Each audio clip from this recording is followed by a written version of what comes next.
আমাদের জয়গুরু রামদেব শ্রী গুরু জয়। আমি অ্যাস্ট্রোলজার বিলাস চৌধুরী লাল কিতাব টোটকার তরফ থেকে আবার একটি নতুন ভিডিও নিয়ে চলে আসলাম। হ্যাঁ, যেসব ছাত্রছাত্রীরা উচ্চ মাধ্যমিক মাধ্যমিক এবং কলেজে পরীক্ষা দিতে চলেছ বা দিচ্ছ, তাদের জন্য কিন্তু এক দেবী সরস্বতীর মহাবীজ মন্ত্র, যে মন্ত্রটি জপ করলে পরে বিদ্যার দেবী সরস্বতী অনেক বেশি প্রসন্ন হন। এই মন্ত্রটি জপ করে যদি তোমরা নিত্যদিন পরীক্ষা দিতে যাও, তাহলে কিন্তু তোমরা দেখবে পরীক্ষাতে অনেক বেশি সাফল্য লাভ করবে, অনেক বেশি মার্কস তোমরা কিন্তু পাবে। এই বীজ মন্ত্রটি নিত্যদিন জপ করে যদি তোমরা পড়তে বসো, তাহলে কিন্তু তোমরা দেখবে তোমাদের পড়াশোনার প্রতি অনেক বেশি স্মরণশক্তি বাড়ছে, পড়াশোনার যে সাবজেক্টগুলো সেগুলো কিন্তু খুব সহজ হয়ে যাচ্ছে এবং খুব সুন্দর মতন তোমরা কিন্তু বুঝতে পারছো। তো দেবী সরস্বতীর এই মহাবীজ মন্ত্র তোমরা যদি জপ করো, তাহলে কিন্তু অনেক বেশি তোমাদের সাফল্য লাভ আসবেই আসবে।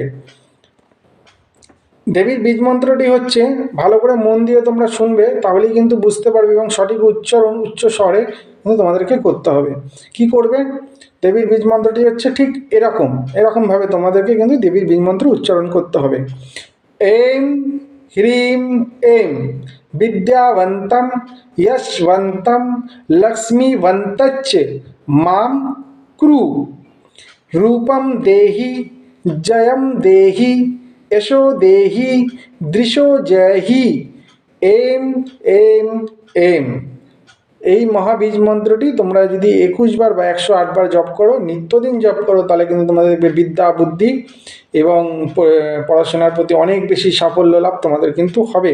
সামনে সরস্বতী পুজো আসছে, যারা উচ্চ মাধ্যমিকের পরীক্ষা দেবে সেসব ছাত্রছাত্রীদেরকে আমি বলবো যে যেখানেই পুজো তোমরা দেবে, মায়ের কাছে অঞ্জলি দেবে, সেখানে একটি ছোট্ট আসন পেতে তোমরা কিন্তু অবশ্যই 108 বার এই মন্ত্রটিকে তোমরা জপ করবে, তাহলেই দেখবে তোমাদের পরীক্ষাতে অনেক বেশি সাফল্য আসবে।